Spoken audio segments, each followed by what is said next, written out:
Και είμαστε live. Γεια σε όλους. We will do this meetup in English because we have English-speaking speakers. So I hope you're all comfortable with that. So let me start by saying a few words about our meetup. So welcome to Angular Athens meetup. This is our 13th meetup and it's on December 2nd, so December 1st actually. So have a great month. It's the last one of 2020. I'm happy about this. So a few words about our meetup. I'm sure you're all familiar with it. Our main goals are to enhance the Angular community in Athens, also to exchange knowledge about Angular and collaborate and help each other. And of course, networking, which is the main goal of most meetups, right? So you can join us in our Slack community. This is the link there, angular-athens-slack.herokup.com. And you can find the link in our meetup page as well. And you can also connect with us on LinkedIn. I think we're going to post the links, the public link to these slides as well, so you can get all the links from there. But our LinkedIn group is that. And you can, of course, follow us on Twitter at Athens Angular. And also you can tell the story at our Instagram at Angular Athens. And also every Thursday we have the office hours at 6 p.m. And you can hang out with us. You can join us there where we answer questions or do discussions. And it's a very nice and engaging part of our little community. And of course, we are always looking out for new speakers. So if you have something cool to share, you can submit your talk. The link to submit your talk is that here, but you can also find it on our meetup page, or you can take a screenshot now. Okay, so thank you. Σας ευχαριστούμε. So, bear with me. So, today we have three amazing speakers. We have Jeffrey Boss and Wasim Chekham, who are going to be speaking, who are going to make the talk from design to code. And then we have a talk by Michael Hladky, which is called Fully Zoneless High-Performance Angular Applications in Post-Ivy. So I know Wasim and Michael for, I think it's now almost 3 years. We met in Helsinki in, I think it was February 2018. And I really have to share this cool image with you. It was a very special day for me because it was the first time in my life that I experienced such cold. I think it was minus 20 degrees.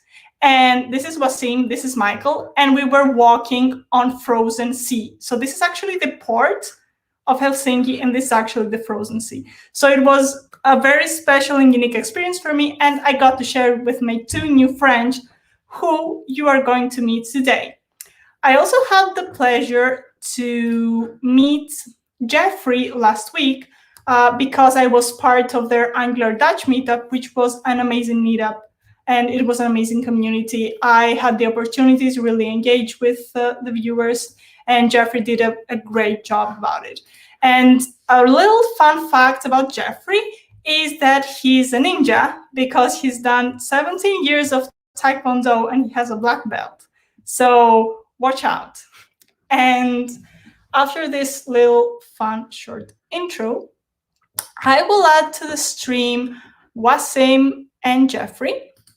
Hi, Wasim. Hi, Jeffrey. Hey, folks. I hope I did not mess up the intro. No, that was perfect. Yeah, perfect. And we actually had a great time there in Helsinki. So beautiful moments. And which screen do you want me to add to the stream? Should it be Jeffrey's or Wasim? Yeah, just share mine. Okay. So you can start your presentation. I will leave and you can talk to me if you need anything. But so far, so good. Everything shows well and you're ready to go. Perfect. Thank you. Okay, let's go. Yeah, let's do it. First slide. It's a bit difficult with you on the other side and me doing the slides. So you did the intro, right? Oh, you want me to do? Okay, let's let's do the intro. So, hello everyone, and thank you to Angular Athens for inviting us to talk about one of our favorite topics this year, and actually for the last 2 or 3 years now, which is going from design to code.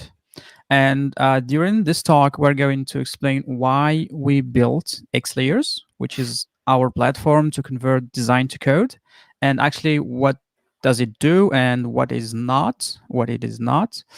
And we will finish also by covering some of the topics about the internals of Xlayers and how we built it. And my name is Wasim Shigam. I'm working at Microsoft as a senior cloud advocate, specialized in JavaScript. And you can find me on the internet as Mani Kiniko on Twitter, GitHub, Wasim Shigam on Dev2. And if you want to know more about my projects and hacks and DIY stuff, please visit wasim.dev. And back to you, Jeff. Thank you. So my name is Jeffrey Bosch. I'm a senior developer at Stipley, and Stipley is like a e-signature solution where you can just sign a document instead of using paper. Well, as you already know, because that's why I'm here, I'm one of the core members of the Xlayers project. I also did some open source to deploy your Angular application to AWS. As Katrina already mentioned, I'm one of the organizers of the Dutch Angular group, where we host similar events like this to share some knowledge with you. And occasionally, if I find the time, I also do some contributions to the Angular CLI. And if you're looking for my socials, you can see them on the bottom. They're all there. So let's start with where actually Xlayer started a couple of years ago. I think it was like 3 years ago, indeed, where Wasim basically did a different job than he had these days. And he was at different companies, and he saw that a lot of these companies have like an idea and go to a product. And what he saw there was like a workflow that was similar like this one, where companies or people have like an idea, doing a specification around it on a document or somewhere, building some wireframes, doing some prototyping, and then go into like a iteration flow of making the designs. So that's not the low fidelity, but the high fidelity designs, for example, and then, well, build it basically and iterate over it a couple of times. And at the end, of course, well, a product or maybe an MVP in between, but at the end, of course, a product that they can sell it as a company or can use. And today, Xlayers is focused basically on the center part where we iterate from visual design to code. So looking at these flows, they all are, in contrast, they are looking good, but we believe that they're also like broken. And this is because implementing designs can be a bit tedious if you need to do all the HTML, all the CSS, all the structures of the project. It's hard to set it up sometimes and organizing everything. And when, for example, the product needs to be changed, also the designs need to be changed, and sometimes this even breaks your code. And as a developer, that's sometimes a hard thing because you need to do rework, like in your CSS or in your HTML, or maybe change components completely in another way. And it's sometimes a hard task for a developer to do that if on this phase. And these iterations, that's again in the center part of our flow. It costs a lot of money because you need to iterate a lot around it. And if it breaks your code, well, you need to do it again. And that's just like money spend that you don't want. So at some point, we thought like, okay, how could we fix this? We are all engineers, right? We are developers. We know how to do this. We can do this, right? So why not build a tool that just generates your code from a design? And looking at this, we can do it, but model-driven architecture then is like a hard task to do at this point. However, there were already tools doing this. I remember the Dreamweaver tool where you could just easily drag and drop your buttons in, changing the colors, and even the HTML and the CSS was pretty decent when you generated or copied it. However, we as developers at this moment and front-end developers, we are missing like the specifics around framework agnostics. It doesn't generate an Angular component for you, so you need to do again some work to make it, well, Angular compatible. Let's call it like that. Many great tools as Dreamweaver have tried these principles, and some of them are still trying to do this for us, but they are not free, and that's a rough thing sometimes. If you just have a small team, not a lot of money, or a side project where you just want to make a cool thing, and you need to pay a lot for the license. And the second part on that is that it's all closed source. That's good because it's a company and they want to build a project, so they have all the reason to do this. But yeah, it's hard. And for example, on my part, I'm using Windows as a company machine, and I can't use Sketch because it's specifically to OS X. And working with Wasim, for example, well, I need to figure a way out how to work with that Sketch file if he changed the design. So that's a hard thing to do. And there are solutions for this because you can easily like integrate with an add-on with a specific other tool. But again, then we're getting at a barrier where you need to pay for the license again, or pay for the product itself. And again, if we do this, we still are missing again the framework agnostic specific parts in there. So that's sometimes rough to be at. However, we found a solution, and we call it Xlayers. And what Xlayers is, it's an amazing tool where you can basically, it tries to bridge the gap between designers and developers. And if you look back at the flow, what I showed you earlier, we're basically in the center where a designer can do his thing, iterate 1,000,000 times around it, and a developer can just get the code out of it, basically. And well, that's all good if you are in a team and you just want to go quickly and go fast within a project. So as I already mentioned, Xlayer is like the online generator service, and I will show it a little bit later, so you can also visualize it, how it works. I will just do a quick demo for you, so you can see what it is. It is not a designer tool, so don't think about like I want to change some colors or that kind of thing. Basically, we can adopt Sketch and generate code from that point. That's basically in a nutshell what it is.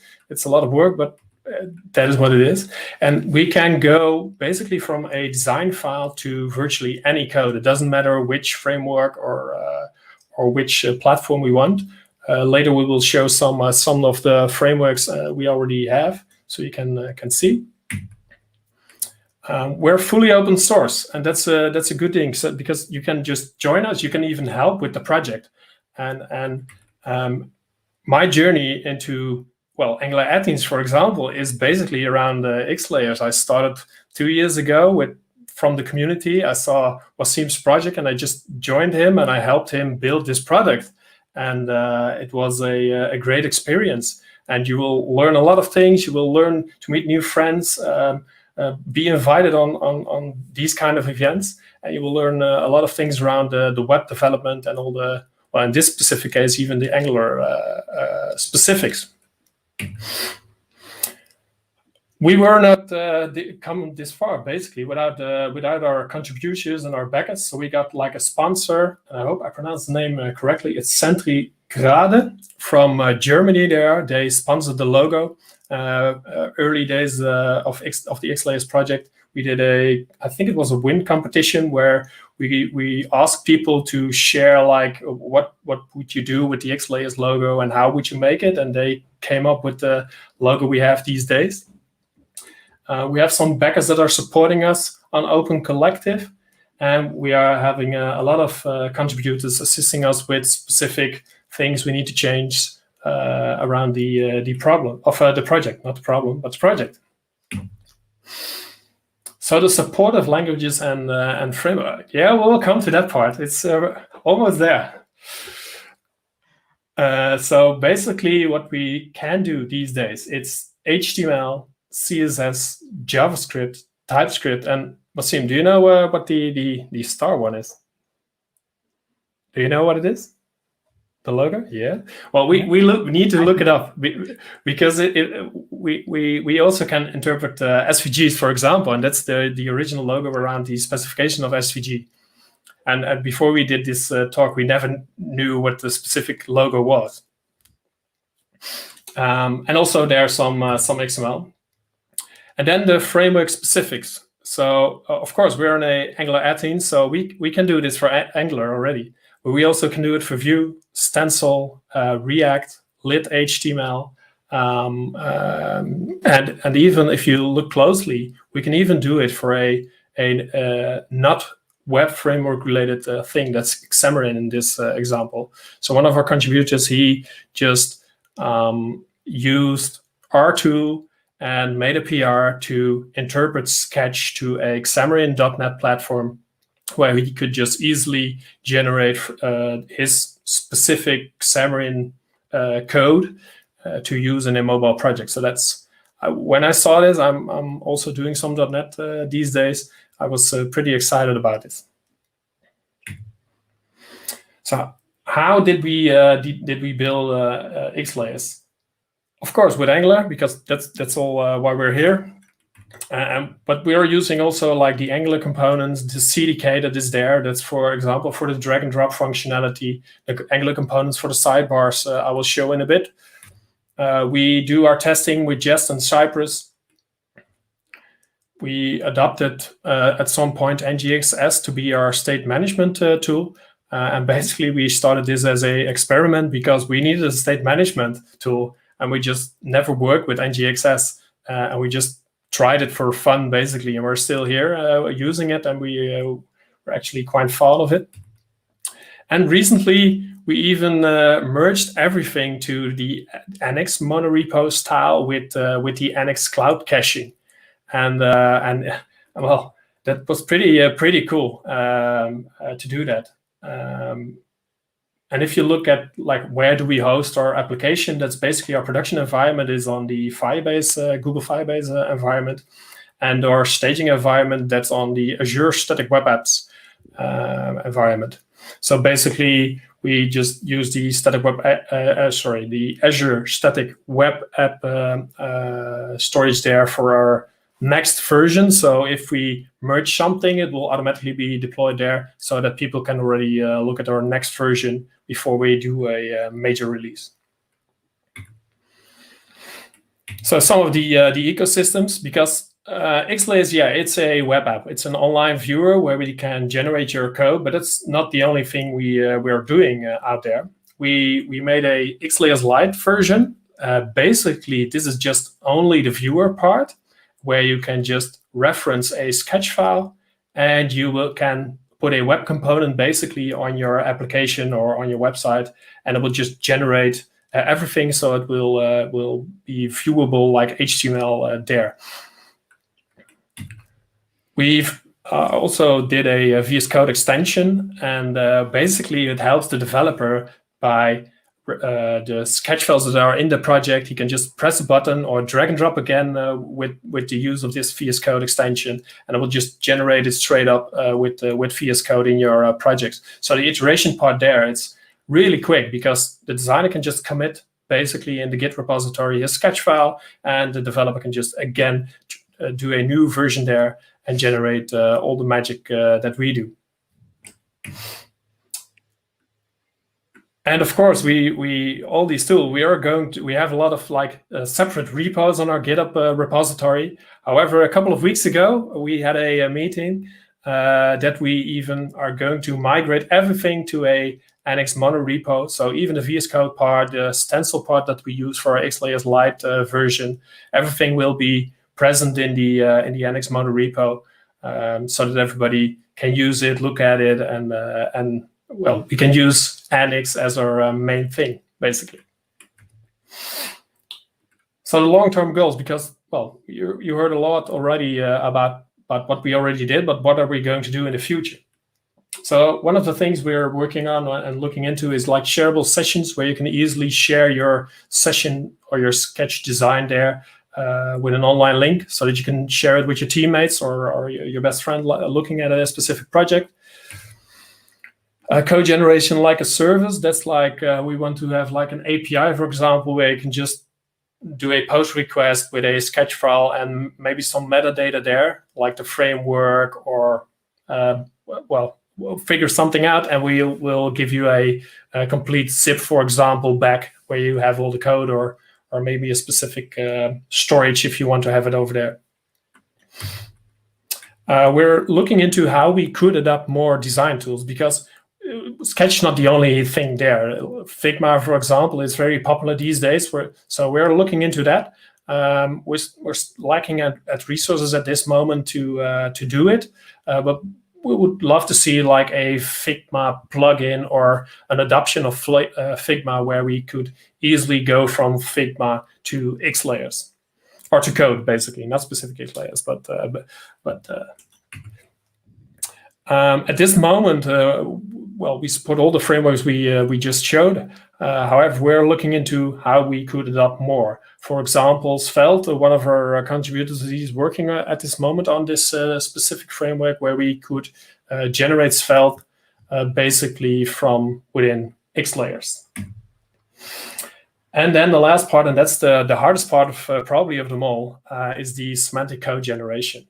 Wasim will talk a little bit about the internals and on how we do it at this moment, but getting good structured and semantic code, it's a rough thing to do, because Sketch doesn't have like it doesn't know what a specific button is, for example. So we generate some code there, but it's not like a specific button element present in the HTML there. So if you have ideas or want to try things out, let us know. We will assist you where we can with this specific point, because we have already done some experimenting, or looking into it, but we don't have like the final solution there. Okay, before we go to the internals, because that's a cool part, let me just show Xlayer, because otherwise you won't know exactly what we're trying to do. Let me go to the landing page. Basically, the only thing this is our landing page. We will guide you a little bit on how the interface is, and you can just click on specific buttons where you will be highlighted, like this is the specifics you can do here. If you just press get started, you can just drag and drop your file in, or you can select one of the demos that we have here. And I like the date picker. Let me do it like this. Yeah, it's better. So basically, on the left side of the screen, I will just clap it in a bit. You can just like walk through all the layers that are there. So basically, we interpret Sketch, and we will just loop over all the layers that are there. We just click them. On the other side, basically, we show like a preview image that you can download if you want, and we'll have all the metadata of a specific layer. So the size, for example, which position, what the name is of the specific layer, that kind of stuff. And we also have like a full 3D image. So with this way, you can just look at it over all the layers. You can even rotate everything. I really like this feature where you can just play around with it. And if you press the button on the right of the 3D logo, you can just easily go to the code generation. And at this point, the specific first one that is selected is the Angular one. You will just get a README with all the things you need to do to adapt our Xlayers package. You can just walk through all the modules we created, like going to the HTML, the CSS, and that kind of stuff. And if you want to change to lit elements, you just press on lit element or stencil, or, well, basically whatever framework you want. And you can just go here. You can download it as a zip at this point, so that you can just get it on your local machine and use it. Oh, I don't know which one I was. Is this one, I think? Are we going to switch screens? Is that the one? Yeah, if Katrina can switch my screen. Yeah. Oh, good. Okay, so that's mine. I'm going through the slides. And yeah, thank you, Jeff. And now that we've talked about the history of Xlayers, let's dig into the internals. And before we talk about how we built Xlayers, I just need to set the base about some of the compiler design 101 terminology, so we are all on the same page. I'm not going to go into much details in here, but just giving you just enough knowledge about compiler design, just in order to understand what we did inside Xlayers. So first of all, let's define what's a compiler. So basically, a compiler is a tool that tries to convert a program written in one language into a different language or a binary. And basically, you have an input, there is some compiler pipeline, and then you have an output. And there are actually two types of compilers. So when we talk about a compiler, we usually mean cross-compiler or cross-compilations. And these compilers are things like Java C or GCC or G++. So they take your source code, your C source code, for instance, and they generate a binary for a specific platform or operating system or a CPU architecture. The second category is what we call it transpilers. These are things like TypeScript, where they take your JavaScript ES5 source code and they convert it into ES6 plus JavaScript code. In terms of the compilation pipeline, there are actually two main phases. There is what we call the front-end phase, and there is the back-end phase. Inside the front-end phase, we have different internal phases: lexical analysis, syntax analysis, semantic analysis, and then an intermediate code representation or generation. So let's start with this one, the front-end phase. So when your compiler takes in your source code, a program written in a source code that the compiler understands, and this is really important, it would actually scan the string, the strings that actually compose your source code, and it will run a scanner and then tries to understand actually each token or each identifier. So for instance, in here, I have a simple JavaScript instruction, like let x equals 1 plus 2, semicolon. So the compiler or the scanner would analyze each character at a time and then try to understand, okay, this let, it's actually a let keyword. It's a valid keyword somehow, and then it would ignore all the spaces, white spaces, and comments, and only focus on valid tokens. And here x was recognized as an identifier. Equals, the equal is an equal sign, and then so forth, so on, forth. So we have numerical literals, we have semicolons, and other arithmetic tokens, for instance. So now, after this phase, we will have what we call a concrete syntax tree, or actually a pass tree, which is basically a representation where the scanner have actually identified all the tokens and then built in internal representations in memory. So you might be wondering, what is actually a valid token? So how does the scanner understand what's a token? So this scanner, the lexical analysis, actually where we use a grammar to identify what's a token, what's a valid keyword in a specific language.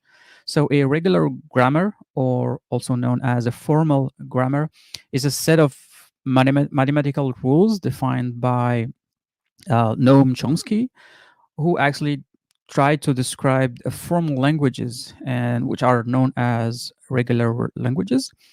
And he actually built a mathematical model with 4 types of grammars, and they're basically using this kind of rule. The J equals a set of NTPS, and N means actually non-terminal symbols. And I will define actually what those terminologies mean afterwards. T is a set of terminal symbols. And then P is actually a set of production rules which describe how we go from one recognition pattern into another, or how actually we derive from one non-terminal symbol to another. And then we have the initial state. So let's take as an example this grammar. So we have N, which is non-terminal symbols, a set of non-terminal symbols, A, B, D, F, G, and then we have our terminals, which are here in our, like for instance, in our example, let the keyword let semicolon x equals plus and numbers from 0 to 9.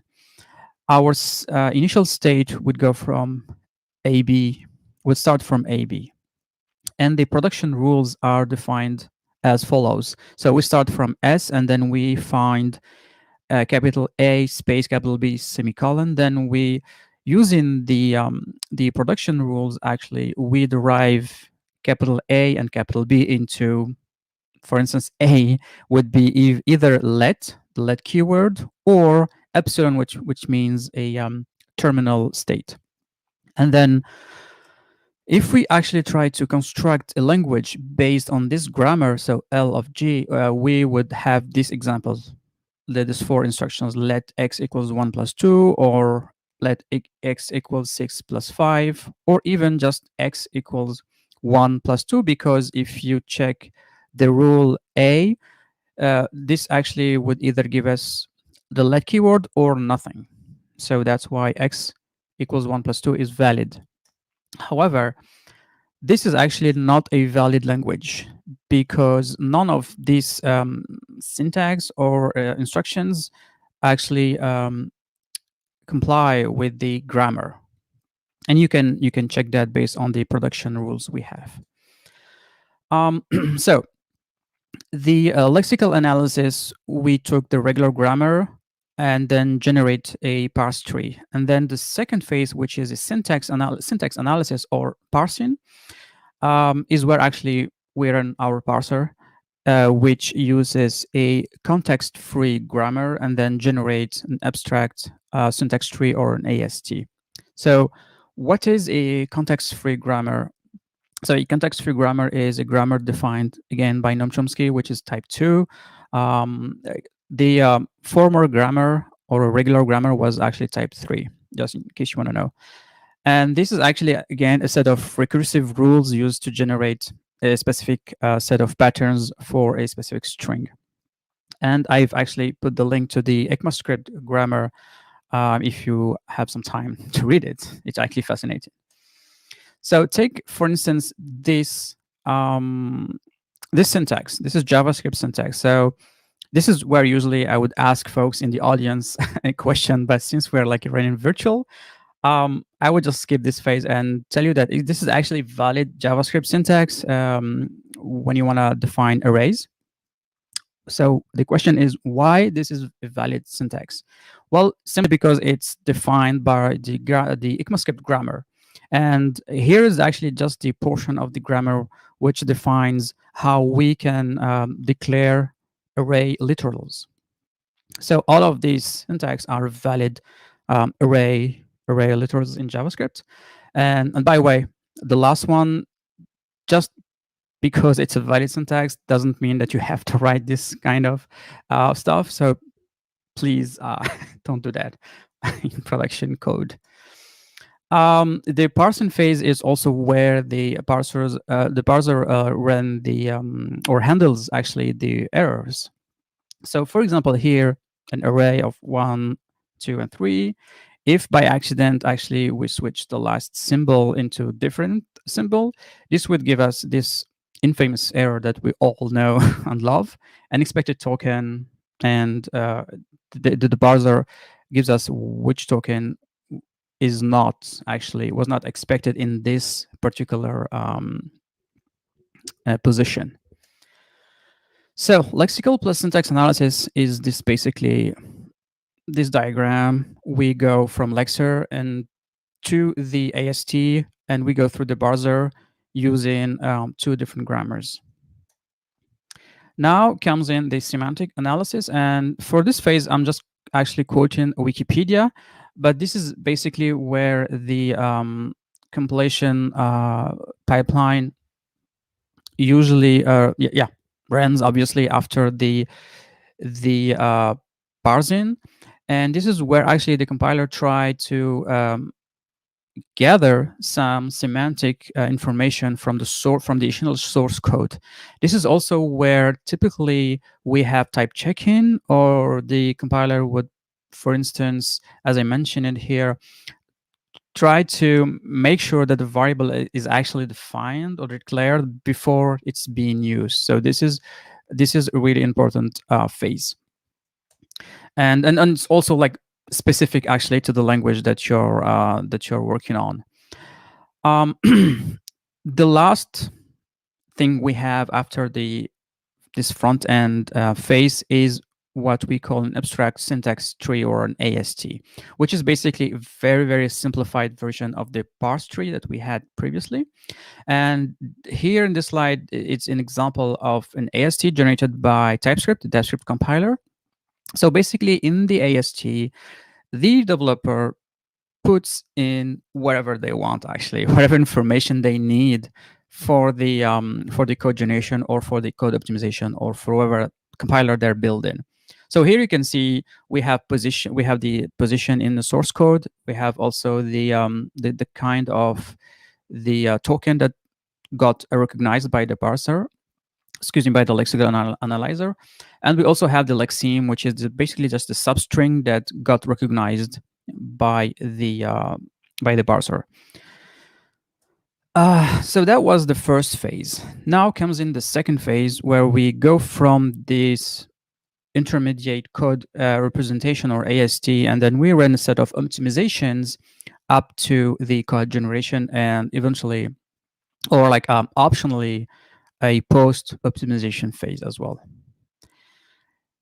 So in terms of code optimizations, this is actually really dependent on the program that you're writing. So I've just put a bunch of links in there for different various optimization techniques that are used by different compilers. For instance, the static single assignment SSA is the technique that is used by the Go compiler, starting from version 1.7, if I remember correctly, where they basically refactored and reroute the whole compiler in order to generate efficient code for different target and different CPU architectures.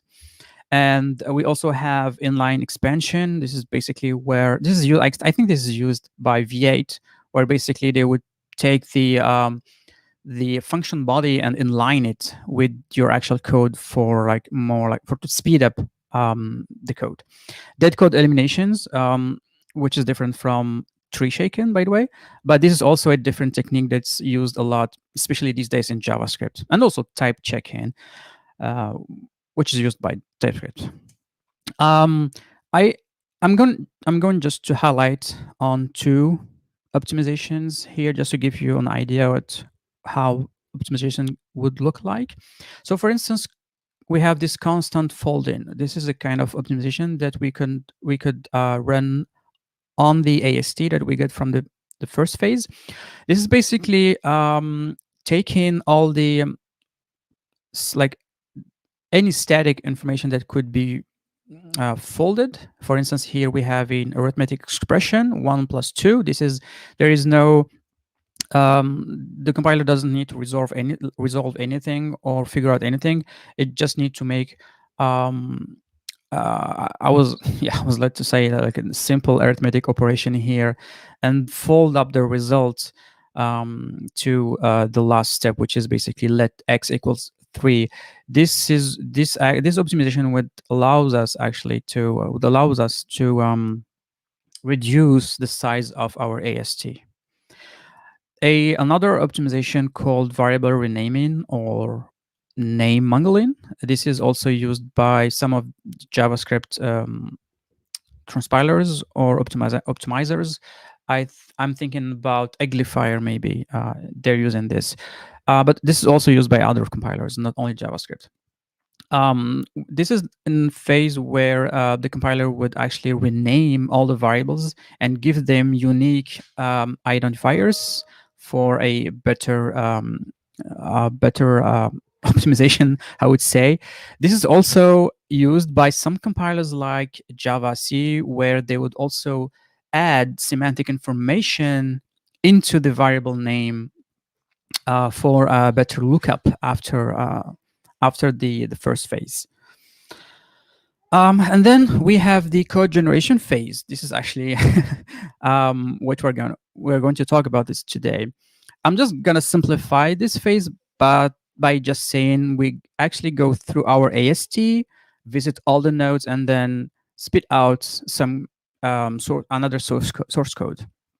And for TypeScript, where we have ES5 as an input, and then we, where we have, let's say, ES6 plus as an input, and we wanted to down level actually that to ES5. This is where we would actually do it. So I hope we all now have the same terminologies, compilers, lectures, analysis, all the stuff. Now let's talk about Xlayers. So how did we build Xlayers? So our initial goal with Xlayers was simply to go from a sketch file. When I mean by sketch, I mean the design tool, the design software, Sketch app, and then have a some sort of code, web code, like HTML code generated out of this design, that sketch. So in between, we had to write a compiler or something similar to a compiler. So first of all, actually, we needed to reverse engineer the sketch files to understand how they're implemented, how they look internally. So I must confess, actually, I did this step by mistake, like really accidentally. And this is actually how Xlayer started. So for those who are using macOS, by the way, when you hit a space when you're in the Finder, you would get a preview of the file. So I did that by accident on a sketch file 2 or 3 years ago, and then actually I noticed that the preview gave me some sort of a preview of a zip file of an archive. So that's why that's when I understood that actually a sketch file is just an archive. So that's maybe actually mentioned somewhere in the documentation, but I didn't care about reading the documentation back then. So unzipping the sketch file actually gave me this internal files. We have images, we have some text files, and we have this specific data file, which is, as you might expect, a binary format. So anytime you have a binary format, you would use a hex dump program to see their internals. And here you can notice we have these magic bytes, which start by BP list. Again, if you're a macOS user, a plist file might be familiar to you, like property lists. That's something actually that macOS uses a lot. And the B in front is a binary, so binary format. A couple of Google search on the internet, actually, I found that Apple kindly open sourced their specifications for this BP list file format, which is the thing that you have on the right, actually. So I use that as a kind of a grammar, actually, to as a set of rules in order to navigate inside the data that I have on the left. So the spec says the first byte always start by bplist keyword, and then followed by some sort of versioning. And most importantly, the last 32 bytes actually describe all the references that you have inside this data format. What is the length actually of the what they call the offset table, or what is the length of the dictionaries that are present in this format, all that kind of information that we're going to use actually to decode this like memory data or binary data. And then all the rest, these are the rules actually that we will also use to convert each byte into an ASCII format. For instance, if we encounter, I don't know, 00111100, that's actually a date. So that's a date format, and so on and so forth. So given that information, I started actually built a prototype of the BPList compiler. And then once I've done like the first iteration, actually what I got was a JSON representation, the thing you have on the right side. So I was really happy because I was able to go from binary to JSON, and then now I had something to work on, which is JSON. Any JavaScript developer knows JSON. Sometimes though, instead of having a readable JSON, I had this kind of JSON with an archive property inside of which we had this kind of string.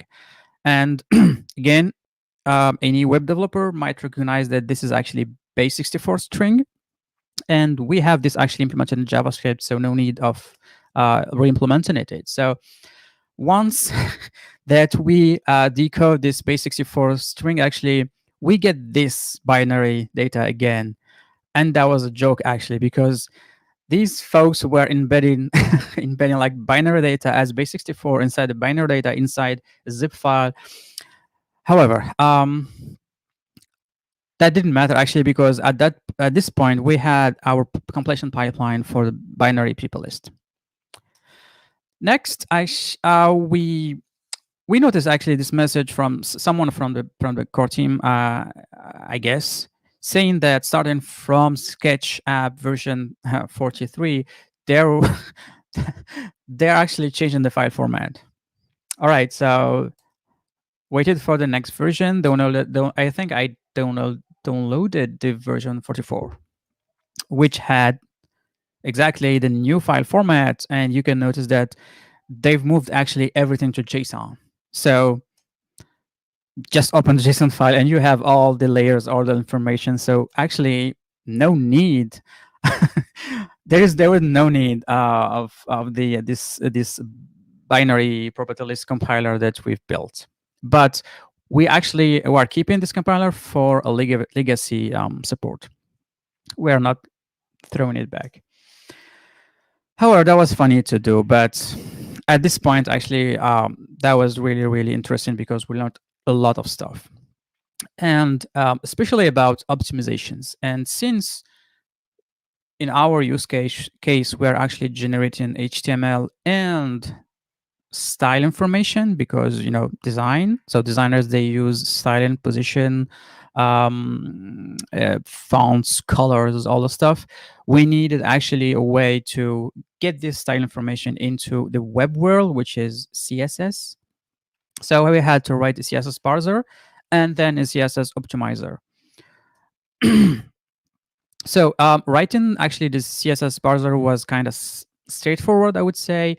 We just had to write a leftmost depth first search algorithm, which actually had a couple of advantages. First of all, low memory usage, because we were only visiting one branch at a time, which is really, really efficient. High performance in terms of, sometimes the ASTs were really simple to crawl, and then easy to implement because you're only using a recursion and then visiting all the children and all the nodes. And so we actually went from the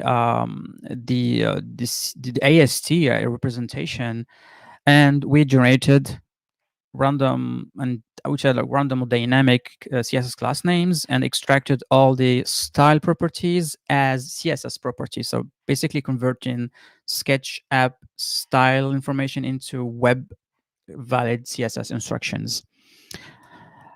And then actually we noticed some issues because while generating the CSS code, we had actually lots of duplicates. And this is actually where Jeff comes in, and he wrote this optimizer actually, where basically we crawl, we visit all the nodes, all the CSS nodes, and then identify, all the non-unique or the same CSS instructions, and then just like remove the branches, and then generate a new CSS class name with the same style information, and then append this class name to the detected children that from which we found that non-unique CSS instructions. So generated code from the AST could be actually simplified into this workflow. We start from an enhanced AST.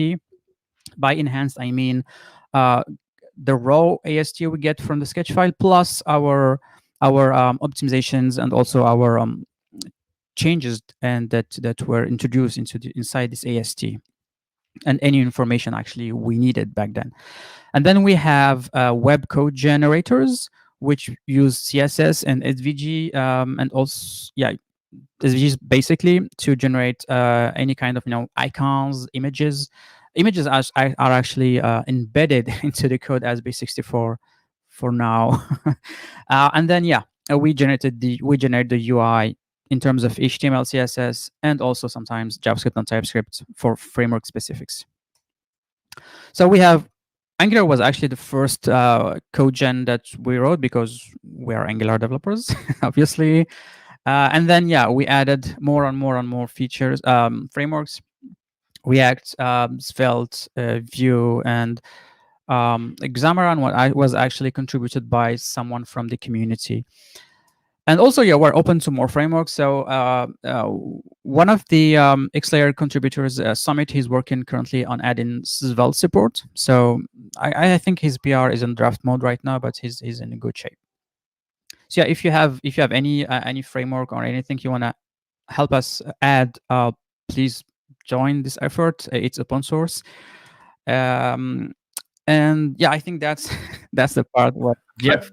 You can do it too. Doesn't matter. Actually, we use this a lot inside Xlayers, where actually we have different builds. Every time we generate a build, we need to have a version stamping. We need to stamp actually our UI just to understand that this is a new build or this is a different build because we have different environments. So we actually were using a bunch of shell scripts, and then we moved to Node scripts. And then actually Jeff went ahead and created an Angular schematic, which was obvious actually. So Xlayers / version stamp, where actually you just get this version stamped into your UI. So it's now open source. It's available. You can use it actually in your projects. It's even if it's hosted on Xlayers, actually it's not really related to Xlayer. So you could use it on any Angular project. Did I say correct that, Jeff? Yeah, correctly. And you can just add like ng add Xlayer's version stamp, and we will just generate it and basically within your project. And you could use a placeholder anywhere you want in your code. If you're interested in hearing more about Xlayers in terms of a UI visualizations, if you are a visual learner, Annie actually from the team did this amazing sketch recently, I think. So this is a link actually to her tweet. Please visit her tweet and also make sure you enjoy her sketch notes about Xlayer. It's very talented. Yeah, she's very good. And the last slide, actually, I just wanted to say that we're all into this, using technology to save the world, but at the same time, we also need to think about our planet. So I actually created an account at Ecology where this is like a monthly subscription where I help plant trees all across the world. So if you want to support me, please do. And by the way, half of all the donations I get from GitHub sponsors are actually going into this initiative to help, plant more trees and leave a healthy planet for our children and future generations. So do what you got to do to save the planet. And that's all for us.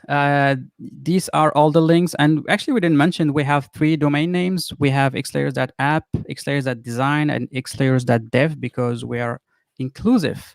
So we are friendlier for designers, for developers, and also for just users.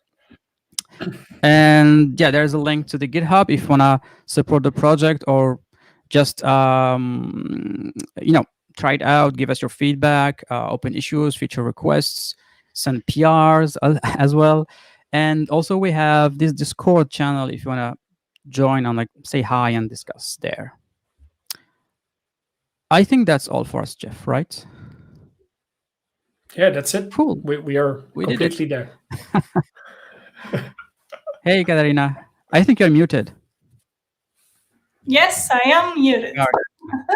Congratulations. That was a great talk. Thank you. I haven't tried it in years, to be honest, but now I have to try it. It's amazing because I do a lot on my side projects and yeah. I think there is a lot to be done still. We're just like in the beginning actually of this project. So if you want to join this effort, please do. If you care about designers and developers. Thank you. So I will remove your screen now, and I will add George, and I will leave. George will take over your Q&A because there were a lot of questions in the comments. So good luck, everyone. Sure. Cool. Thank you. Thank you. Hello, guys. Hello. Hey. Hi, George. Congratulations. Thank you. We have plenty of questions, and fortunately, I will choose some of them. So please. Yeah, the first one is nice. If we use Xlayers for Angular, which version will it use during the exporting? The version of the Angular application or of the Xlayer? Do you want me to answer that, Jeff? Yeah, sure. Go ahead. So Xlayers is written in Angular and it's using the latest Angular, as Jeff mentioned. So that's different topic. So while exporting a sample Angular module from Xlayers, it's just Angular actually. It just generated Angular code. We are not using any Angular specific version API, whatever, because we are just implementing, generating the HTML, the CSS, and when it comes to the TypeScript code, it's just like a bare bone skeleton of the code actually. See it as something that would be generated by the Angular CLI, but we are not using Angular CLI. Just a bare minimum, which should work with any version of Angular, except if they're changed the annotations or whatever. Yeah. Which is not going to happen. Nice. Cool. So, does Xlayers for Angular use Angular serialized schematics under the hood? No, it doesn't. Basically, what we're having some kind of templating things in our code so that we have the bare minimum that you need to use for Angular, for example, or for Svelte or whatever, and we would just generate it from there. So we don't use the CLI or schematics, basically. Not yet, we use CLI, but yeah. And I think it would be great to mention that actually everything is done in your browser. So everything, the code generation, everything actually got like the compiler, the sketch file, everything is done in the browser. So cool. No CLI. Cool. Thank you. Does the Xlayer report back any sorry? No. no, we don't. We don't. We would love to actually, and this is part of. Yeah, this is part of what Jeff mentions as the semantic HTML conversion code generation. For now, this is really, this is sad. We're not able to do it, but it's not because we don't want to do it. It's just because of time. We are lacking time and like resources. Like if you want to help us, please, we would love to. And this is something actually that would be easy to implement, I would say, because we all know about all the area labels and properties, so we could just easily check them like by visiting the AST for every node and then see if there is any missing area property. If none, then we could generate a report as well.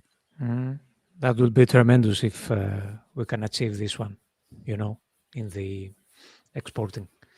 About about the aerial will be nice, and we will help a lot with the developers to improve the code. I mean, yeah, for now, actually, I think what is important, like what is priority number one for us is to generate semantic HTML, because this is more important than, like, I mean, in the context of Xlayer's code generation, this is more important that accessibility, because without any semantic HTML, we can't have accessibility.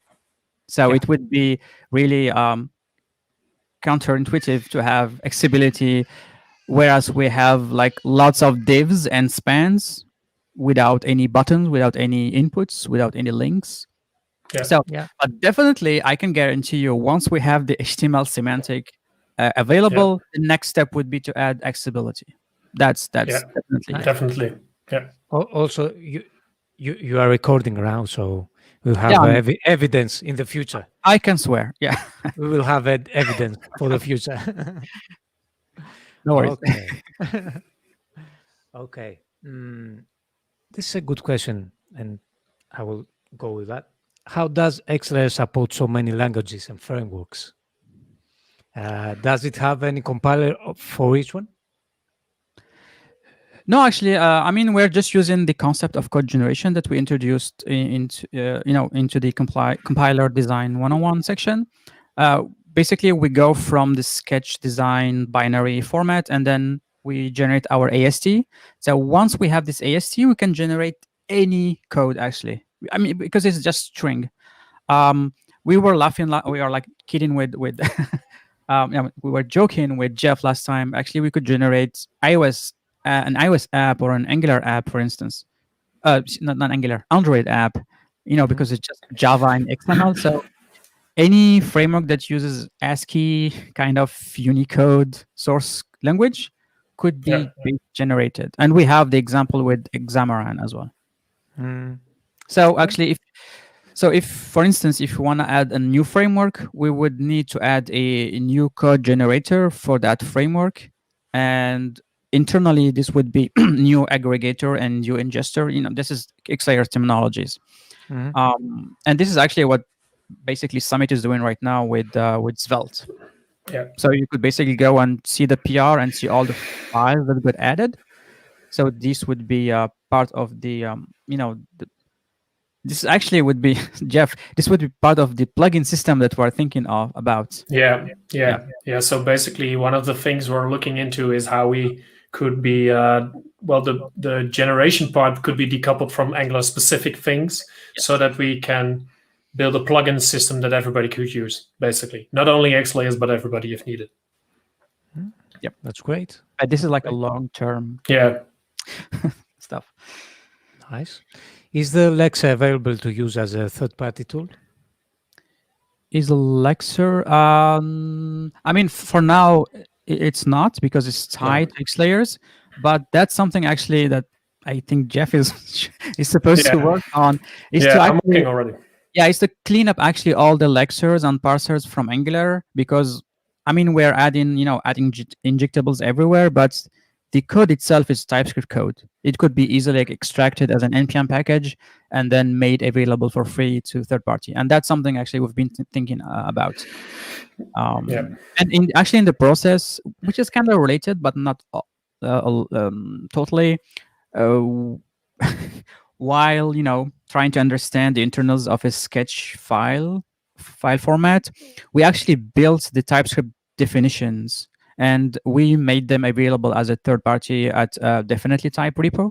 So if you already have trying to create your own parser, whatever, and you need those types, please use them. I mean, we spend nights and nights trying to figure them out. Yeah. Use them. Contribute to. I try to improve the types if you find new information using the latest version of Sketch app, because actually we're trying to keep up with new all the new versions that come from SketchUp. Cool. So let's go to the final one. Do we have the option to choose between CSS, asset, etc., etc.? I can say that's an open issue actually, and Anne is working on it. So Anne, our team member, is working on that same feature, and we also, in the same manner, we would have JavaScript and TypeScript, so you could choose between the two languages. So I would say that's a work in progress. Okay, so it's not an issue. It's a feature request. It's a Yes. feature. Yeah. Excuse me. Yeah, it's a feature request. Yeah, great. So it's in your roadmap. Yeah, it's a roadmap, Yeah. and it's already a work in progress. Oh, great! Will be great. Thanks a lot, guys. Thanks. You're Thank you more than for welcome. Again. Katerina. So thank you. Goodbye. Oh. I hope I will see you again, and we hope at some point we get to meet in person again. That's when the coronavirus. Yeah. I miss that actually. Yeah, me too. So goodbye for now, and I will add Bye, guys. Michael. Bye, everybody. Great. All right. Yeah. Hello, Michael. Hello. Are you ready to take up the stage? I am ready. Okay. So without further ado, I will give you Michael, and you're good to go. Thanks. Let me remove that one. Okay, can you see my screen okay? And Yes, hear I me? can see your screen. Okay, I can hear you. Okay, you're good to go. Bye. Amazing. Bye-bye. So welcome to my talk, Fully Zoneless High Performance Rendering in Post-Ivy. And I have to admit something at the very beginning. It's not zoneless. It is zone agnostic. This means we don't care if your application runs with or without zone, you will get zoneless performance. What I will introduce you is some historical information, why I'm working on that topic, what I did so far, some foundations on state management and rendering. I will show you what we shipped already, some cool performance improvements, some cool under the fold optimizations with viewport priority. I will give you a little bit of tricks and treatments for zone and how you can get the best out of it. And then I will show you the upcoming features, some pretty exciting changes that we are working on at the moment to ship later on RxIf, RxSwitch, RX4, and a couple of other really, really cool things. So let me start off with the async pipe is boring. And believe me, after the talk, you will think the same. But before we go into this async pipe topic, let me start with a design document. There is a design document online that's called Change Detection Mental Model in Ivy by Mishko. And this design document mentions the new theta mark dirty method, a question if it should schedule things or not, if there is a parent after render callbacks. It is the question about explicit state management. They mention significant performance benefits if we switch to this new technology, this new way of change detection. We could fix problems in Angular elements, another really, really cool thing. And they introduced this new structure in Ivy where a tree consists out of L views and L containers. And this is basically what I read and what I did in the last 2 years, I would say. There are a couple of other design documents out there. And I tried to understand them and rebuild all the functionality with my own understanding, and in some cases with a little bit of different implementation. Let's start off with my past work on reactive component state. So 1.5 years ago, or I guess last year, I worked a lot on state management. And I basically created a library. I presented it at the end of 2019 that is called RxAngular/state. And this library basically helps you to structure the data flow within your application. It first helps you to structure it, and it then later on helps you to make it a little bit more performant. So improvements on all layers. The library here is called, as I said, rxangular/state. And if you want to have a look at the documentation, you can find it here under rxangular-docs under bitly. But I don't want to stick too long with this rendering topic, with the state management topic, because it is already well researched from my side and already shipped and working. I want to focus a little bit more in this talk on rendering in particular, because this is the thing that really costs time. This is the thing where I can really introduce significant performance improvements. So when we speak about rendering in Angular, we speak about a component tree. So our template consists of a component tree. If we take a look at this markdown file, we see that this is a page consisting out of items, checkboxes, a to-do list. And if I turn this markdown into a component tree, it will look like that. At the very top, we will have the application reference. Then we will have the app component. On the left side, all menu item stuff. And then we have the list with the list heading and all the list items. And if Angular kicks in and the application ref calls the tick, then my application gets rendered from top to bottom, and component after component after component gets rendered. And this is really cool for the first time, but maybe I don't want to do this all the time. So this is something that the Angular team already fixed pretty early on. And they introduced something that is called change detection strategy on push. I have this little triangle here, and this little triangle shows that on this very component, there is change detection strategy on push. And if now a new value arrives to this component and there is no difference between the previous value and the new value, so no diff, no delta, then I will not re-render, not re-evaluate this very component, and I will also only focus on the other side. A lot of people say, like, this is the solution, let's use the async pipe and on push everywhere. And I say, yes, maybe, but if we look really closely, we will realize that this brings not really the benefit that I try to achieve here. If we would introduce a change into this purple box here, and we would not be careful enough, we would over-render a certain other components in our application. Why? Simply because we maybe forget to apply change detection on push, or maybe we use third-party libraries, also a case.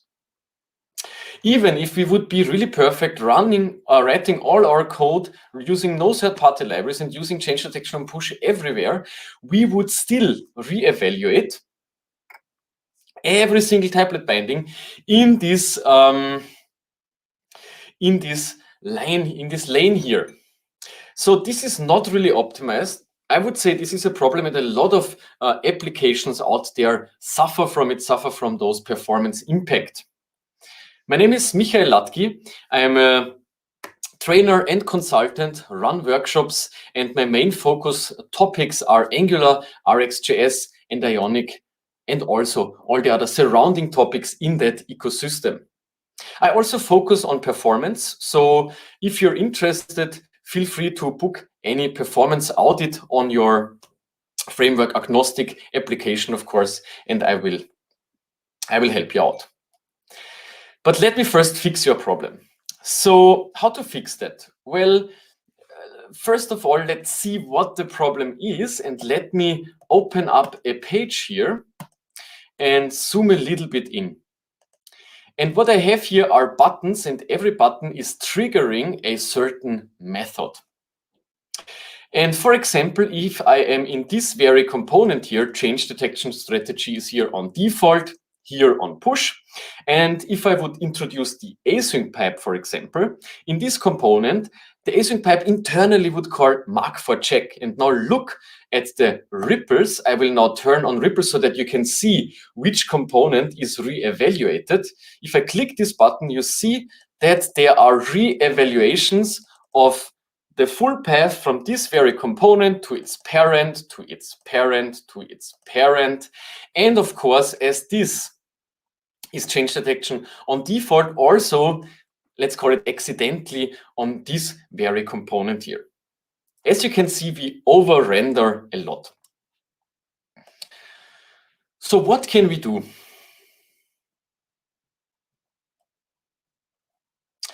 We can install a library that is called rxangular/template. What is rxangular/template? rxangular template is here for high performance and very ergonomic rendering for your template.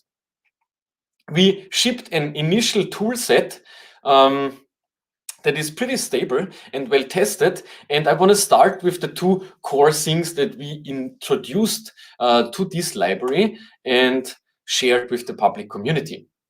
The push pipe and the rxlet directive. Both of those tabs, the pipe and the directive, enable you to switch from mark dirty to detect changes. And this introduces this really good performance impact. The first one is just the pipe as you would use the async pipe. The second one is a structural directive where you can bind the output of a specific observable to a variable here, in this context, to a variable called O. And I want to show you how this looks and what improvements we can do. So first of all, let me switch to another demo and let me open up this very page here. And let's have a look at this site. So I go into my page and I can see if I could quickly reset this example so that you can see what I mean. We start with a very common case. We have, let me zoom in. Come on. So we have the ngIfhack, it is called. We have a snippet of template here, and inside of this template, I want to display some value.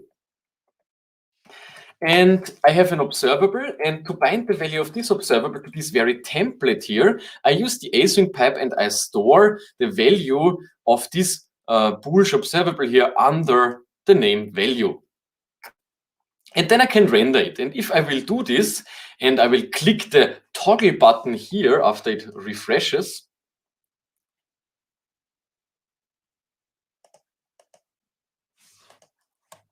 save.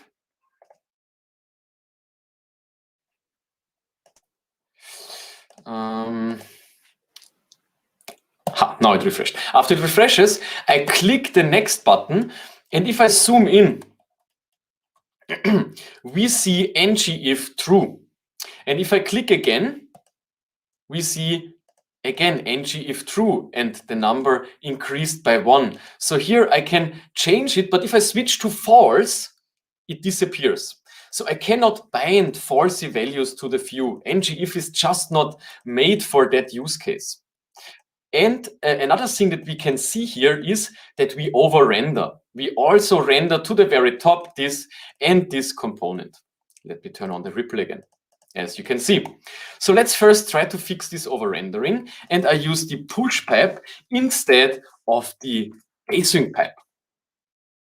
If I do that and I would click the button again, let's refresh the page. If I do that and I click the button again, please look at all the numbers here. I only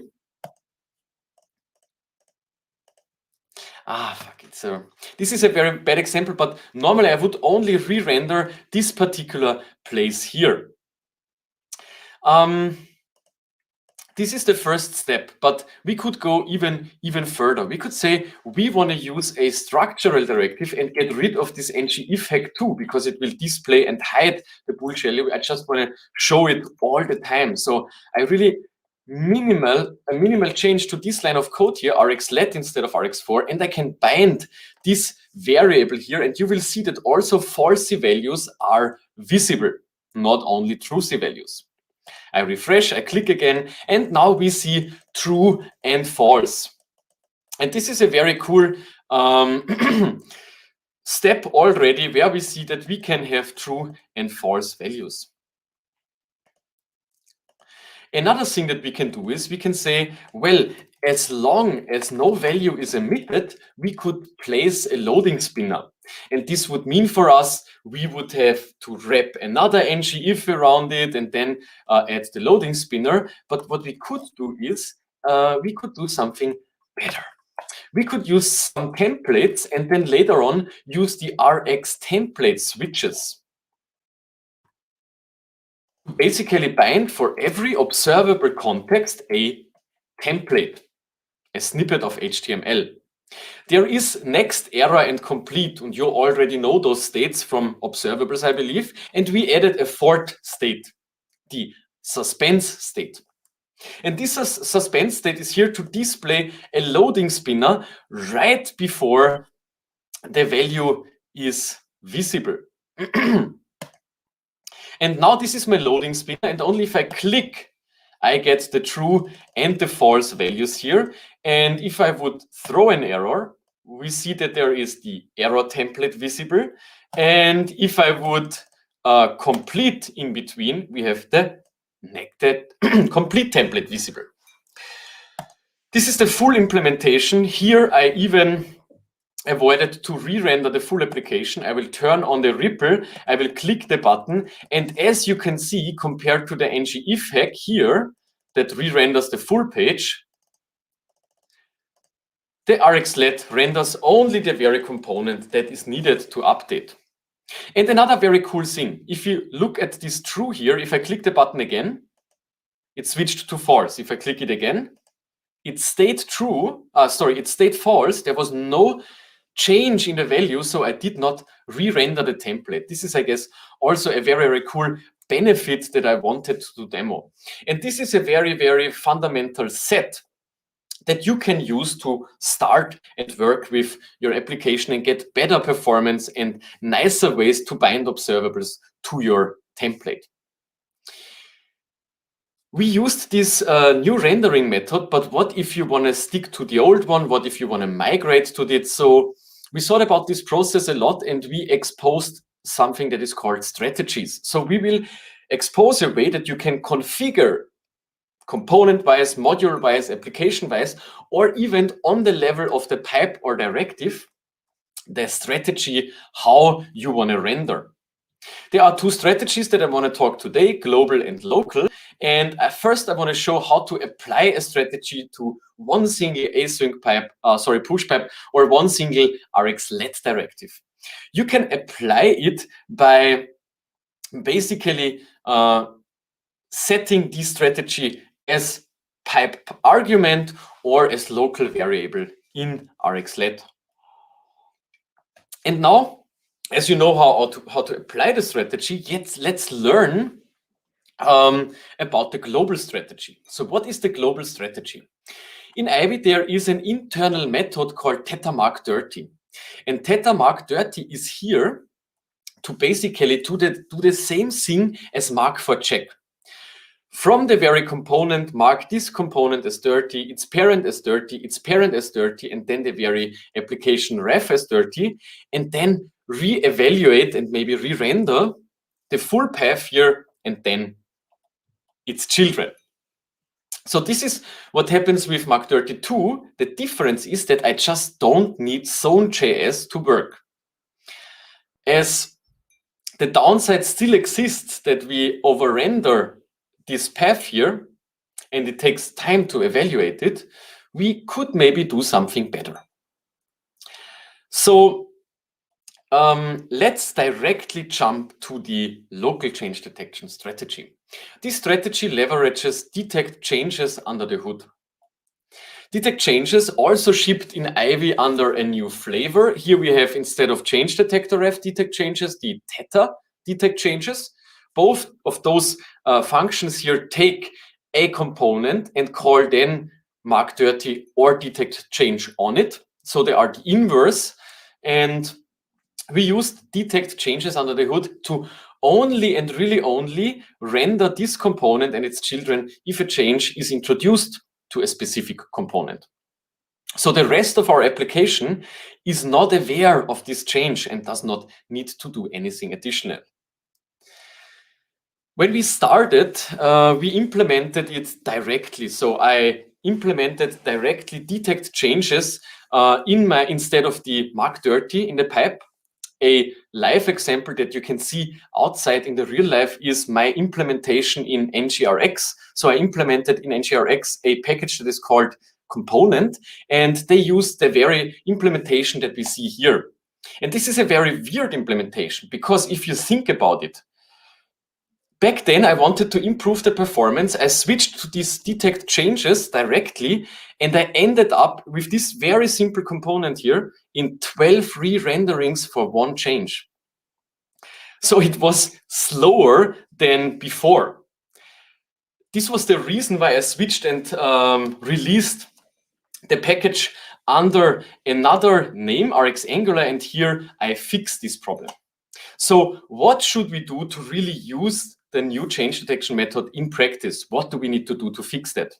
Well, we need to understand two principles to do that. First of all, scheduling, and second, coalescing.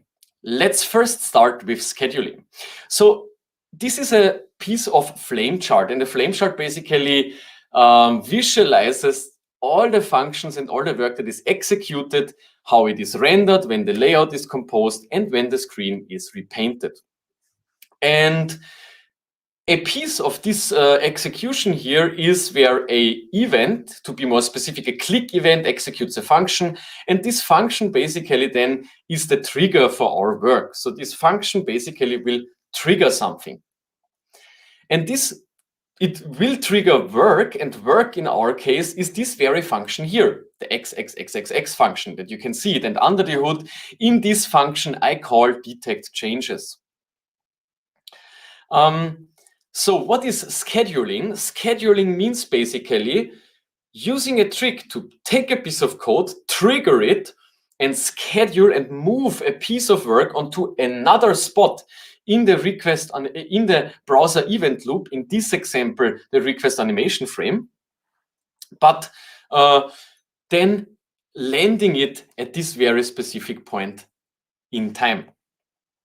So this is scheduling, and scheduling can be done by a variety of versions. In this very manner, what you can see here is all the different, there are many missing, I guess there are 4 missing, but we have sync, we have microtask, animation frame, blue is the very new and fancy stuff shipped in Canary Chrome, post task scheduler, and then we have the gray arrow here, the idle callback.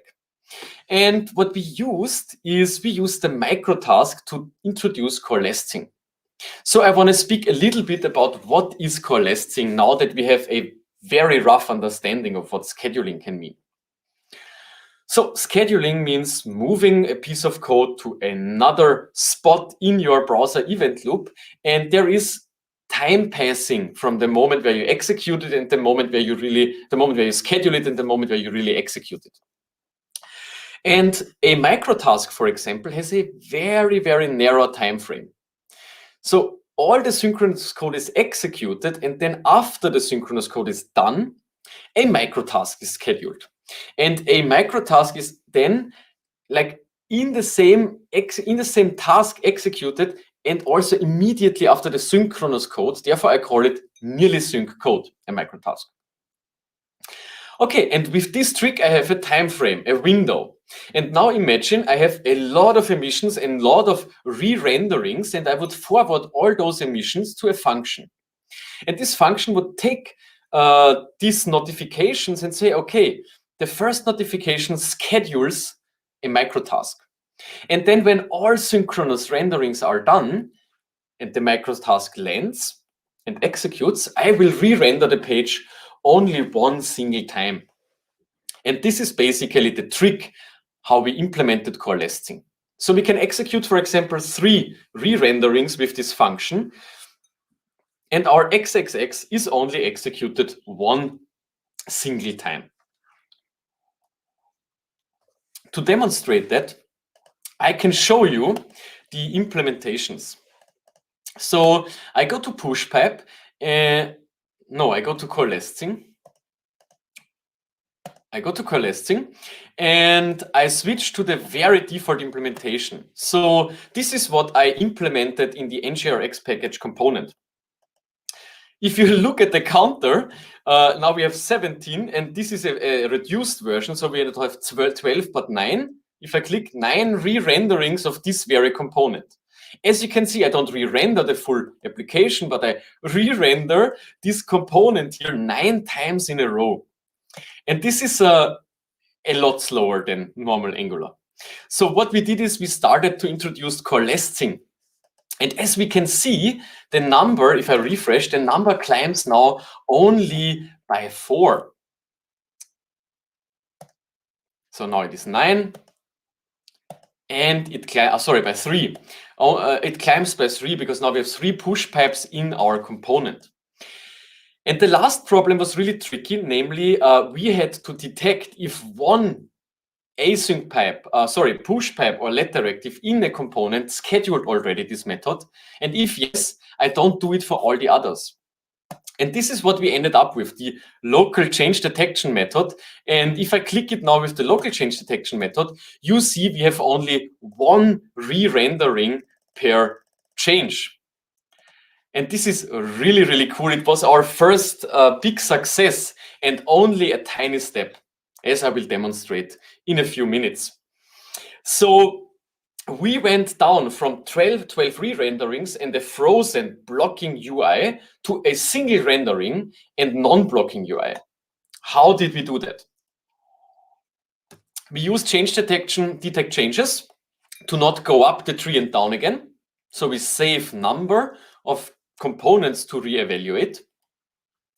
Introduced coalescing and scoped the coalescing on component level. So within one component, you will only re-render one time, no matter how often the re-rendering is triggered. And we use scheduling to perform the rendering on the very right spot in the event loop, right before the browser paint event, in this case here, is triggered to update our user interface. Another thing that we did was we needed to trick zone. And we have a couple of different ways how we trick zone, but just that you get an idea of why I even mention how to trick zone. When I developed the very first version of this package, I used ngzone to run a specific code outside of Angular. And I also used it internally. And at a certain point in time, I realized I want to write a library that does not rely on zone, that would work in a zone-less application maybe, but I rely on ngzone to make it work. So this was one of my biggest insights, and I want to show you what it means to run something inside, outside zone, or to do it completely agnostic. We shipped something that's called unpatch, and unpatch is a directive that you can put on a button. And if you put it on a button, on an input box, or any other DOM element that fires DOM events, they will not trigger re-evaluation of the page. What we see here is the work that the browser needs to do to re-render a Hello World component, a Hello World application, only consisting out of a single button. And if I click this very single button, this is what happens. A lot. If I ran the button click outside Angular with ngzone, I go down to a fifth of this cost of re-rendering because I only do the stuff that I need in the very component. And now I will switch to the stuff that we implemented. This is what we implemented in unpatch. And as you can see, it is again another fifth smaller of the stuff that we saw before. So this is really an incredible performance impact or performance boost, and we are executing only vanilla JavaScript, no zone involvement, and a really, really cool thing that you can use in your application. Another very cool thing is viewport priority. I'm not sure if a lot of people in the audience are into performance optimizations. I did a lot of performance optimizations on pretty huge companies in the last 1.5 years. And one aspect that you could consider to improve your performance is named under the fold optimization. So optimizing your website for taking or doing work only for the stuff that you see, and stuff that is not visible should not take any additional work. And I will show you a quick demo of what we already shipped and another bunch of cool ideas that you will see in the future. So I switched to viewport priority, another demo here, and I have a small component. And if I click the button, we see that our component updates this very number here. 16, 17, 18, 19, 20. So I just increment the number, just some change. And now imagine this would not be visible and I scroll it out. If I click the button, would you want to re-render this piece of HTML? Does it bring any additional benefit beside taking time to your user? I guess no. Yeah. So especially very interactive sites and sites that need to load really, really fast benefit from under the fold optimization. So now I clicked on auto, I just do automatic changes, and I will scroll this box outside of the viewport, and please watch the counter here that you can see if my component re-evaluates. And if it stops being visible, we don't have any changes anymore. And if I scroll in again, we receive the changes again. And if I'm funny and I resize my browser, then we see, as long as the thing is visible, that they change, and when I stop showing it now, it also stops to re-evaluate. So this is a really, really cool thing. There is a couple of other things that we could do to improve under the fold optimization. One thing is called if visible, and this is a very, very early stage, but what it does is there is a component, and this component will render only if it is visible. And then, so you hide it from the page, you refresh, now it is not re-rendered. As you can see here, 6. And if I show it, bam, we increase the number, we rendered it, but we do this only one time. So only at the first time when it comes to be visible, then we render it, we initialize it, and otherwise we don't. So those were some cool tips and tricks for under the fold optimization. We have a couple of more in the library in our experiments at the moment, and no worries, we will ship all of them in the next months. Next, and this is really, really early stage, we want to ship the full reactive set. We want to ship a set of structural directives that help you to do everything you would do normally, just way more performant and ergonomic, adapted to RxJS, to observables. And I already introduced you to push and let. So let's stick a little bit with let and then go on with other stuff. Maybe you check out the repository and you realize that we are quite for a long time in beta stage. Why? Under the hood, we do a huge refactoring. You can check out the release issues. We are working on that since 2.5 months now, and we have checked over 150 tasks already. Imagine the following. What are we doing at the moment? So this is a component tree. We have the application ref, and every single green box is another component. A tree structure of components. The smallest unit of work here is the component. This is the smallest piece we can chunk up the work in our application.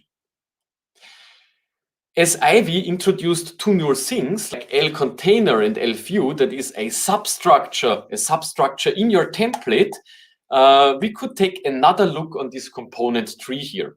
So this is a tree, this is a very component. And if I zoom into this very component, we see that inside of this component, there is another tree structure, view tree structure consisting out of those smaller building blocks that Ivy shipped.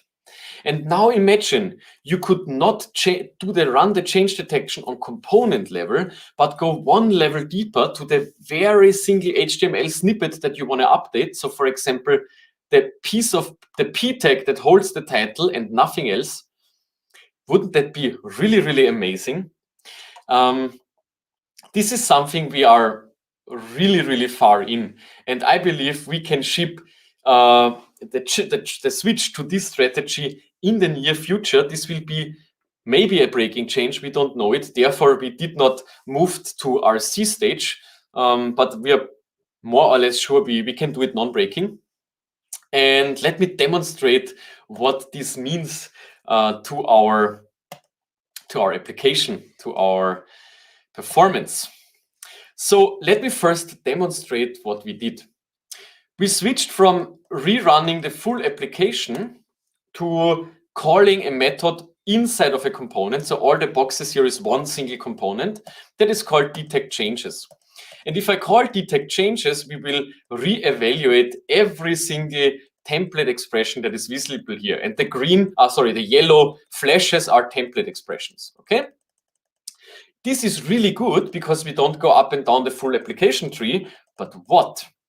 What if we can say, okay, as my structural directive or any structural directive anyhow creates an embedded view, what if we could just focus as a first step on this embedded view and go the next level? What if we say we change detection, and instead of using change detector ref detect changes, we use embedded view detect changes? Let me click the button here. And now watch the numbers. You see that I really only update the very snippet that I need, and the rest of the component stays untouched. This is amazing. This is like another huge step in ultra performant applications. And with this fundamental knowledge, let me introduce you to RxIf. RxIf here, this is ngIf, so the Angular native way, and you can see the re-renderings counted here. This is ngIf that re-renders the template all the time. So we recreate this template. Here we implemented a strategy that Angular does. We do a lot of template trashing. We throw away the template and recreate it again. And at this very site, we have the current implementation. And let me click the button and show you what it means. I'm in loading state, as you can see. And if I toggle the value, you see that at this very place, I only update the true or false template. So you see either the one or the other flashes.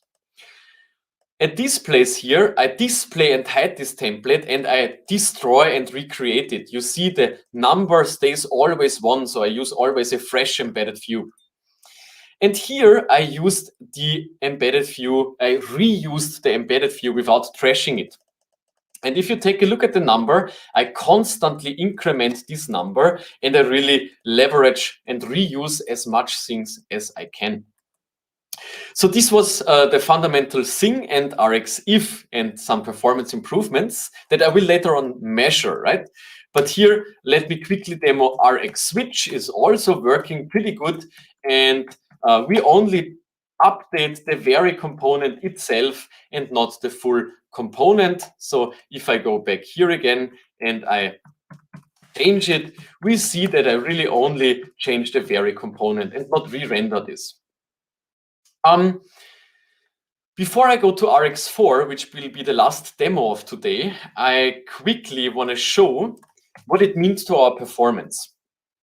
And let me stick with this template trashing topic because it is one of the nice demos that I can show you.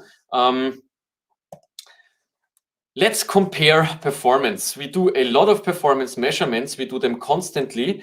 and we basically have this very nice example where we re-render a list of 1,000 items. So I will display now this list here that is now in loading state, and if I record and click it multiple times and show and hide it, we see that it takes some time. We are not sure how much, because who should guess it, but we have measures, right? So let's do the second measure, and let's this time use our new way of reusing the produced embedded views. And I click on measure again, and I again click this button multiple times.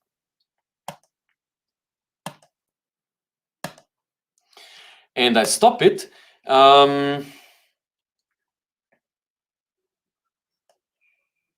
We could compare those two measurements, and by only looking at this very view, we see that there is blocking user interface here and a lot of yellow, and there is only purple here. So let's go to, let's say, one change in the very middle and measure this one here. This is taking 70 milliseconds.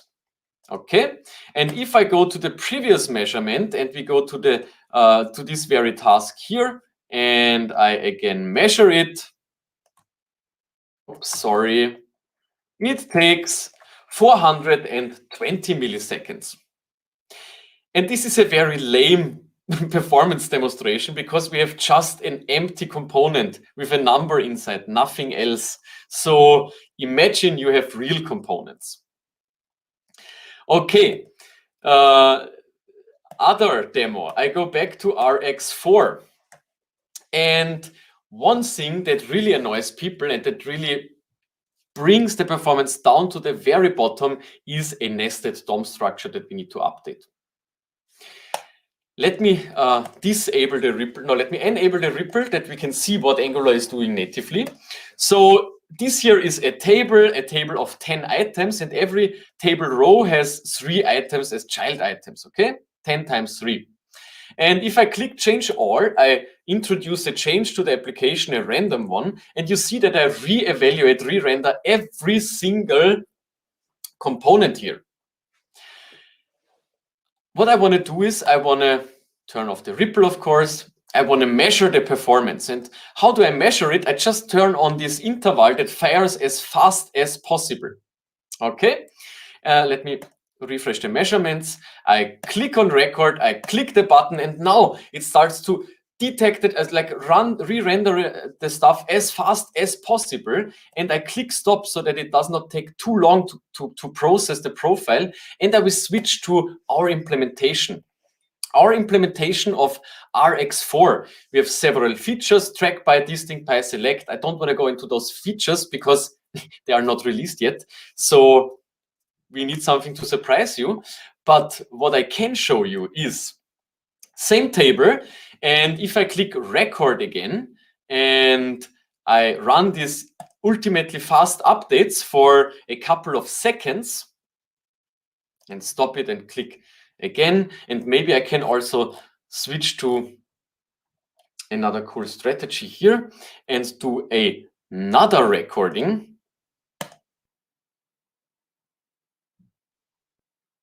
And stop it. We could compare the difference, and believe me, now you will see the async pipe is boring. What do we have here? Let me first open the first measurement. The first measurement basically looks like this.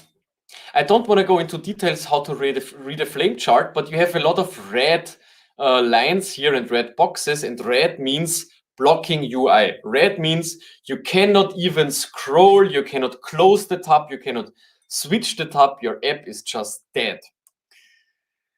And a lot of stuff is done here. The browser is constantly busy, and also memory goes up like crazy.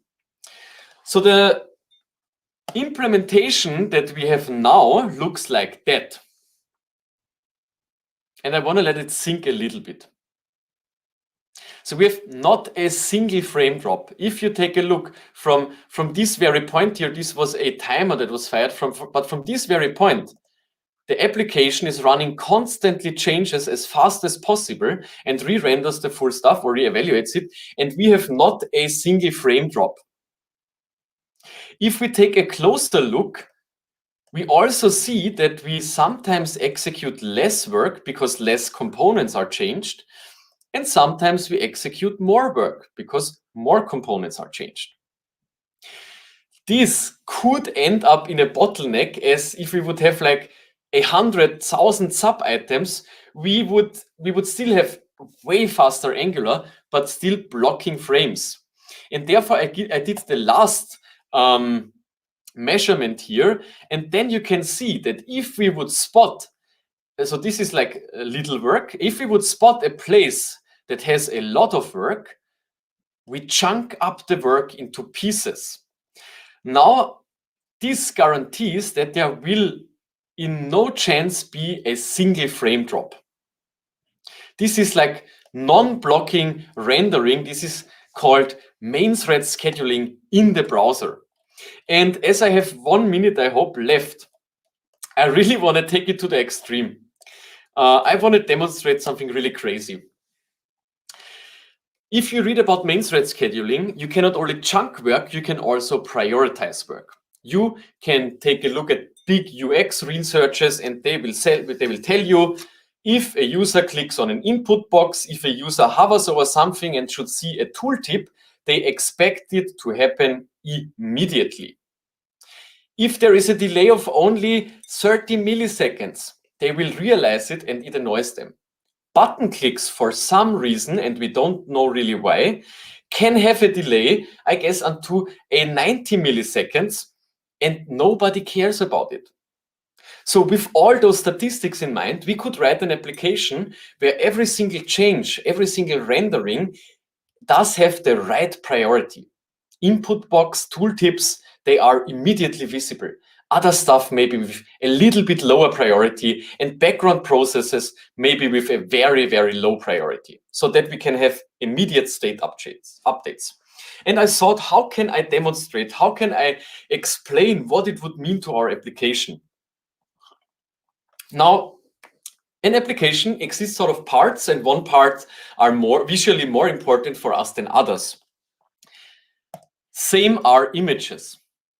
Images have different colors inside. Images have, for example, transparent color, and I'm not really sure how much benefit we get from rendering transparent colors. Maybe if it is anyway transparent, not a feelable difference.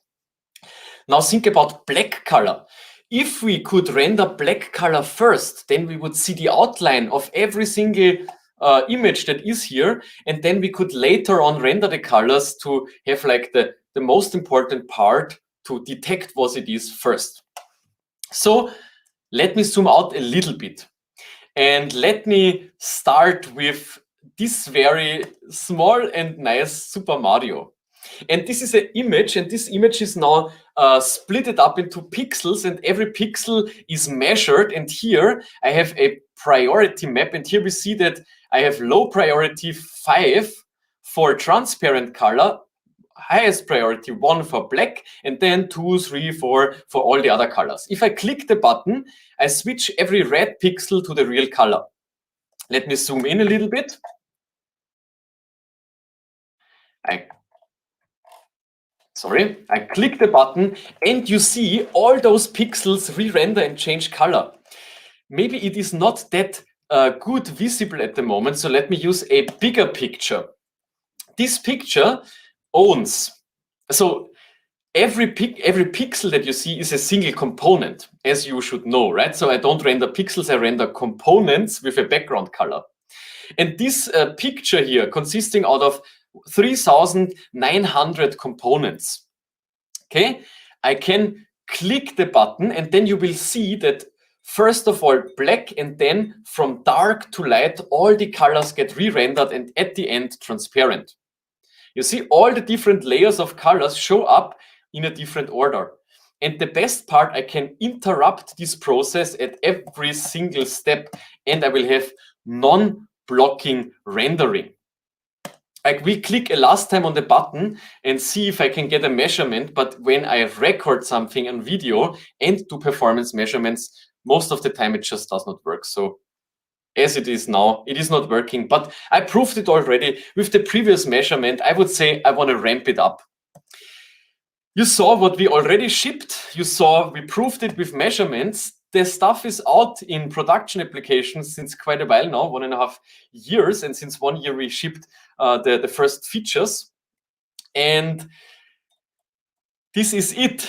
I need to make a quick reminder. Look how fucking fast it is, okay? And then I say goodbye. I say first, before I say goodbye, thanks to all the contributors of this amazing library. For anybody that watches now, if you want to cheer us up, go on GitHub and star our library. Use it, share it, talk to people, help us to spread the word, and help us to make it even faster, even better. With that in mind, a quick reminder, high performance rendering, the library is called rxangular/template, also on GitHub. And that's it. If you have any questions, feel free to ping me. If you're interested, if you have a very, very big user-facing, for example, application, I run performance audit. I'm pretty good in it. So you can contact me anytime. That's it. And I will hand over to Katharina. Hey, sorry.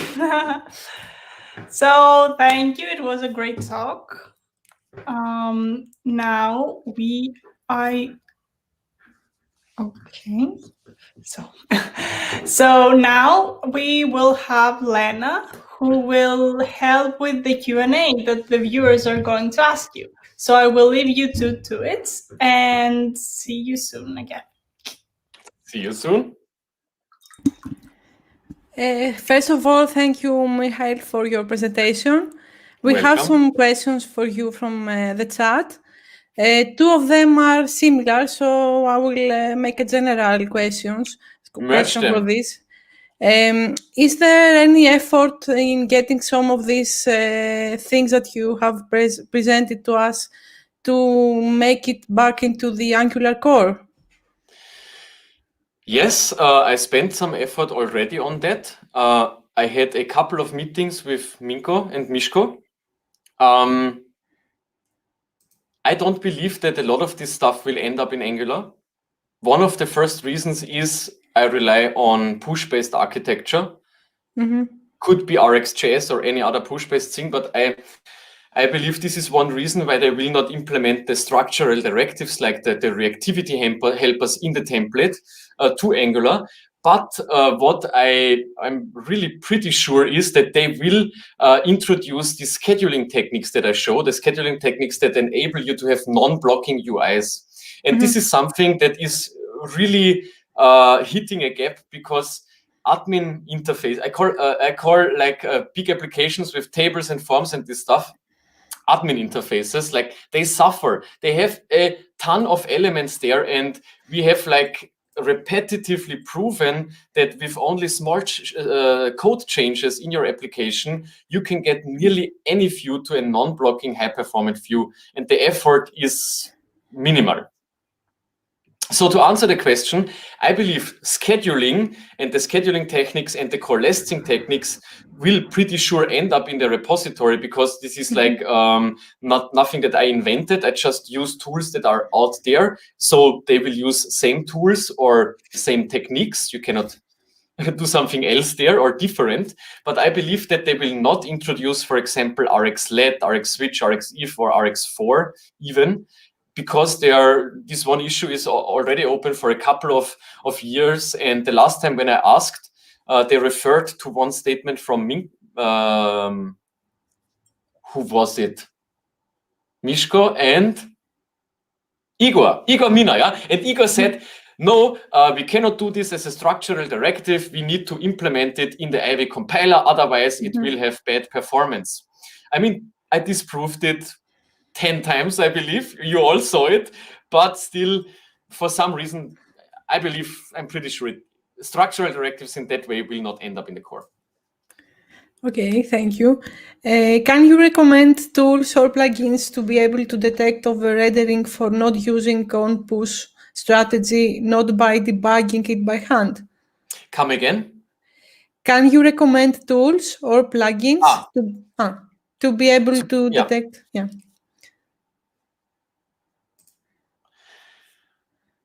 To detect re-renderings of non-push components, I guess this is a tricky question.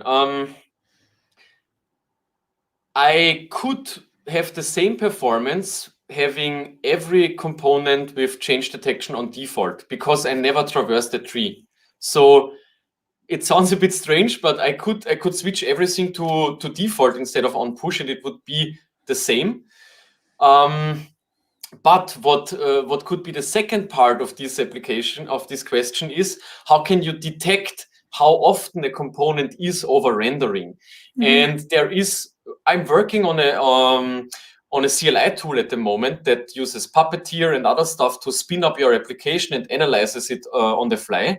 And there are also a couple of things that you can do with Angular applications. You can, for example, navigate to a page, and with the development tools, you can run change detection very often on one page and then see if this particular page has a frame drop or a lower number of frames. But you cannot be on spot. So what I do is I have a small directive, this ripple, that is just a function in the view that increments a number. And this is it. I use that everywhere, and it is a very quick way to go to your component, put it there, see a number, and that's it. Nice. And the last question, probably they were too busy to focus on what you're presenting. So the last question for you is from Yannis. Watching for viewport changes consumes resources itself. So could this be more demanding to the machine of the user than not optimizing and reevaluating the hidden stuff? A very, very good question. I love it. And I can start with, you are right. So it costs time, it costs effort to analyzing, like evaluating the viewport. I can answer three things. You should really think about what you do. So should you use it or not? You should not use it everywhere. Yeah, any technique, nearly any performance optimization technique that you use everywhere could have downsides. So I would use that in a way where I say, okay, I measure the size of the first of the screen, of the visible screen, and everything below it is in a second component, one single component. And this one single component later on has this viewport observer there, and then this would have a dramatic benefit because I only have one piece that I need to observe. You also saw that I used it in another variant where I do it only once. So this could also be a thing. And depending on which browser version you are, there is the same stuff only as CSS property. There is a property that is called CSS visibility, which does the same thing just on CSS level. Really cool. And also the same applies to this technique. Don't use it everywhere. Use it only on very specific places to do optimization, for example, for under the fold content. Nice. Thank you, Michael, for your presentation. We will get back to Katerina. Thank you very much. I mean, I love the presentation, and I very much liked all the examples and all the jokes you made, and then the final graph that showed the minimized time. I mean, okay, it was amazing. Thanks. It's always playful. So thank you very much for joining us, and we hope to see you again soon. And we hope to see you online. Fingers crossed. So we can say goodbye now. I will add all the other Meetup members so that they can say goodbye in person. Yep. Great. Thank you all for being here today, and yeah, see you Thank you, next guys. time. Thanks a lot. Yes. See you in the next one. So let's one by one wave goodbye, and I will remove you. Michael, say goodbye. Bye-bye. Janis, you can say goodbye. Bye-bye. I will say goodbye. Bye-bye. Oh, no, I cannot say goodbye because I cannot pronounce you. Okay. Lena, you can say goodbye. Bye. George, you can say goodbye. Goodbye. Stefan, goodbye. Bye. And goodbye, everyone. See you at our next one.